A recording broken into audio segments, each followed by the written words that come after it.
नमस्कार, मैं हूं संजय शर्मा। आप देख रहे हैं 4 PM न्यूज नेटवर्क। गोदी मीडिया के तमाम टीवी चैनलों में एंकर 3 दिन से तैयारी कर रहे थे कि जुमे पे कुछ ना कुछ होगा। जुमे में पत्थर चलेंगे, जुमे में बलवा होगा, कहीं ना कहीं तो होगा। उनके मन में लड्डू फूट रहे थे कि जुमे पे कहीं कुछ होगा और जिससे वो अपने चैनल पे हिंदू मुसलमान की बड़े बड़े शो करेंगे। मेरे को तो पता चला है कुछ दाढ़ी वाले और कुछ ट्रक वाले उन लोगों ने पहले ही बुक कर लिए थे कि आपको जुमे के दिन शाम को दोपहर को हमारे साथ रहना है। दरअसल अंबानी भैया का चैनल और अंबानी भैया टाइप के जितने चैनल हैं वो इस बात के एक्सपर्ट हो चुके हैं, क्योंकि उन्हें हिंदू मुसलमान के नाम पर कुछ बलवा कराना है देश में।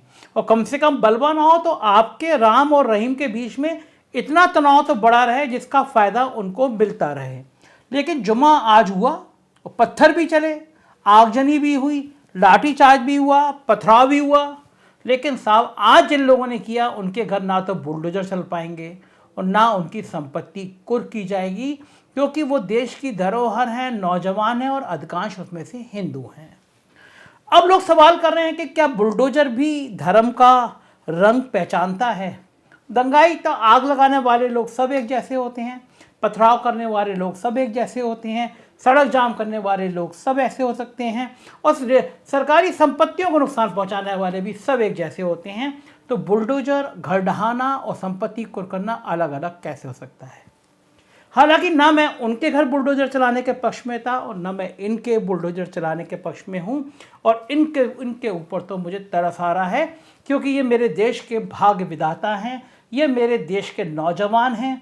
ये वो नौजवानी है कि अगर धरती पे ये पैर मार दे तो वहाँ से पानी निकल आए।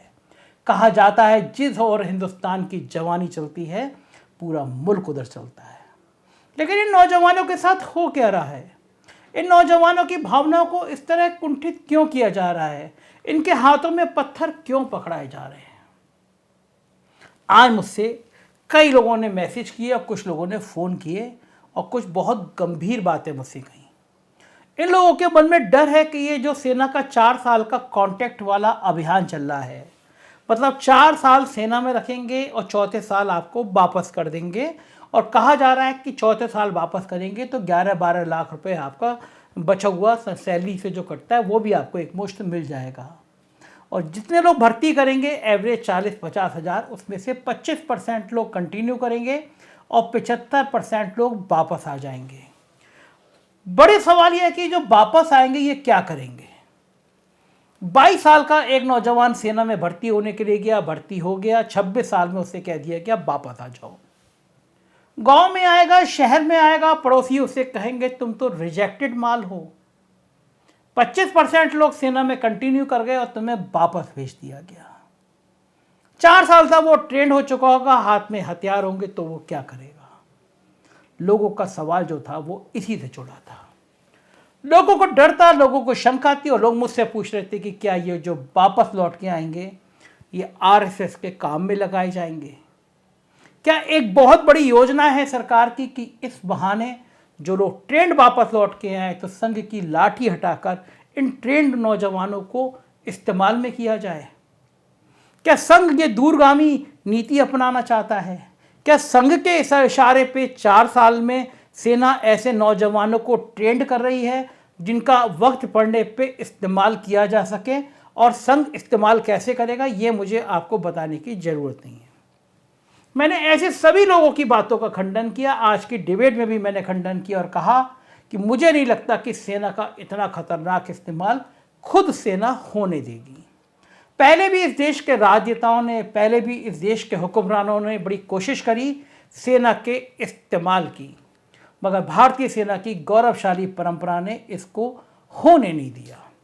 कई थल सेना अध्यक्ष ऐसे आए, कई बड़े सेना के बड़े अफसर आए जिन्होंने सेना की अस्मिता को तार तार करने की पूरी कोशिश की भी। राजनीति में सेना के इस्तेमाल को हमने बखूबी देखा। हमने कारगिल के से लेकर सेना के इस्तेमाल को देखा और फिर बाद में हमने सर्जिकल स्ट्राइक में भी सेना के इस्तेमाल को देखा। मगर सेना में इस तरह भर्ती और नौजवानों के भविष्य के साथ खिलवाड़ ये हमने पहले कभी होते हुए नहीं देखा। कई सालों से सेना में भर्ती नहीं निकल रही है। औसत 1 करोड़ आदमी नौजवान हर साल सेना की तैयारी करता है, बड़े अरमान होते हैं। आज डिबेट में मेरी बहुत सीनियर जर्नलिस्ट हैं सतीश के सिंह जी, वो आए थे, वो कह रहे थे कि बिहार में तो पता चल जाए लड़का सेना की तैयारी कर रहा है तो ही इसकी शादी हो जाती है। मतलब इतने सम्मान के साथ देखा जाता है। मगर 4 साल में बेटा क्या करेगा? 4 साल में फौज में जाने के बाद वापस आने के पास उसके हाथ में बंदूक होगी, या तो किसी सिक्योरिटी कंपनी में खड़े होकर किसी दुकान के बाहर चौकीदारी कर रहा होगा, या समाज से हताश होकर कुछ अपराध कर रहा होगा। और अगर ये आर्मी की ट्रेंड सेना ईश्वर ना करे गलत हाथों में चली गई, गुस्से में आ गई, आक्रोश में आ गई, तो क्या होगा? आज की डिबेट में एक सज्जन ने कहा भी कि अभी तो अनट्रेंड लोग हैं, नौजवान कुछ भी नहीं कर पाते, कुछ भी नहीं सीखा इन्होंने, तो भी पुलिस वाले इन पर काबू नहीं पा रहे हैं। पूरे देश में हल्ला मचा के रख दिया, कहीं पथराव किया, कहीं लाठीचार्ज किया, कहीं गोली चली, कई ट्रेनों में आग लगा दी गई। अब सोचिए ये सेना से ट्रेंड होके अगर आए होते तो क्या हाल होता, कौन इन पे काबू पाता? ये देश एक ऐसी आग में जल जाता जिसकी आप कल्पना भी नहीं कर सकते। समूचा विपक्ष आग बबूला हो रहा है। आम आदमी पार्टी के संजय सिंह ने तो बहुत मजेदार वीडियो जारी करके कहा कि ये बीजेपी के सांसद और मंत्री और नेता ये अपने अपने बच्चों को 4 साल के कॉन्ट्रैक्ट पे भेजें। देखिए क्या कह रहे हैं संजय सिंह। उसके परिवार के किसी सदस्य की तबीयत मान लीजिए ईश्वर न करे खराब हो गई, 13 लाख तो 2 मिनट में खत्म हो जाएगा। कहां जाए? आप ऐसी दलीलें देते हैं जो आप अपने बारे में खुद सोचिए ना। भारतीय जनता पार्टी के विधायक, सांसद, मंत्री, केंद्रीय मंत्री, मुख्यमंत्री, प्रधानमंत्री जो हैं, अपने परिवार के बच्चों को इसी योजना के तहत नौकरी देके दिखाएं भाई, आपको समझ में आ जाएगा।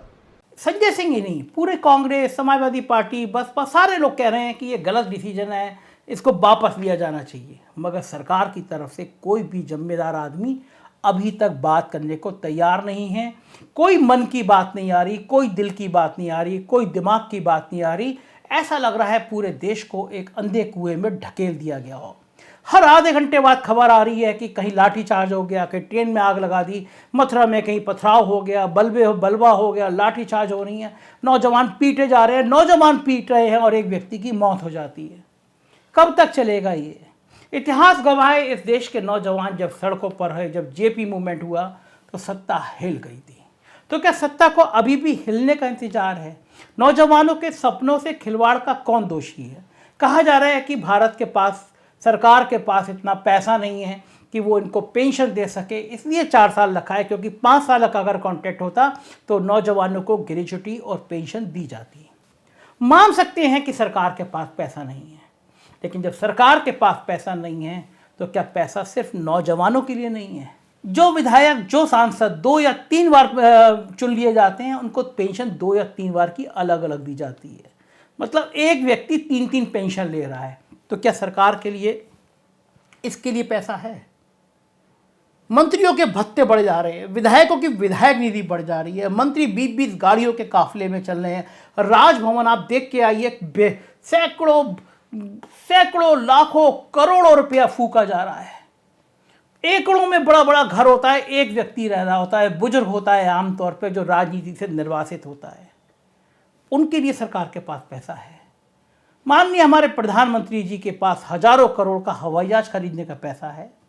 अच्छी भली संसद बनी हुई है, लेकिन एक नई संसद बनाने के लिए, सेंट्रल विस्टा बनाने के लिए 20,000 करोड़ रुपया है। लेकिन नौजवानों को पेंशन और ग्रेच्युटी ना मिल पाए, इसके लिए पूरी कोशिश की जा रही है। नौजवानों के लिए सरकार के पास पैसा नहीं है।